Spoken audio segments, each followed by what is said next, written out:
به به پسرم مبارکه، انشالله که چرخش واسط بچرخه. چه قشنگه. گفتم که روز به روز پیشرفت می‌کنی. اون کیه داره میاد سمت ما؟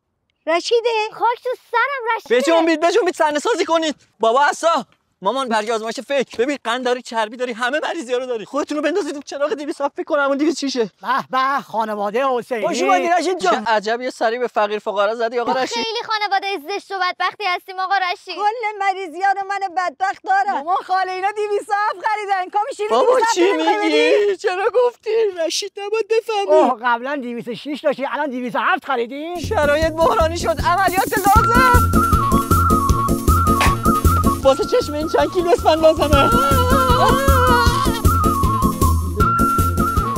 داداش محض احتیاط یه ذره اسفندم بخور. آقا رشید فکر نکنی وضعمون خوب شده ماشین جدید خریدیم. ما اینجا اقساطی از همراه مکانیک خریدیم. آقا رشید ما اصلا پولی نذاشتیم رو 200 شیشه. اونو دادیم 207 گرفتیم. همه میتونن، کل ایران میتونن با همراه مکانیک. بله درست. یعنی که چش نزنم. ببین یه ذره زندگی با قسط و قرض جمع کردیم. ازت خواهش میکنیم چشمون نزن. به خانومت هم بگو اینقدر واسمون دعا نگیره، هممون گیج میزنیم. ما اگه خیالمون راحت باشه شما پیشرفت نمیکنی هیچ کاری نمیکنی. فقط حسینی گفتی قسطای 207 رو میدی با همون فرمول میای یه ماشین بهتر برمی‌داری، درسته؟ دیگه واجب شد شما رو چش بدم.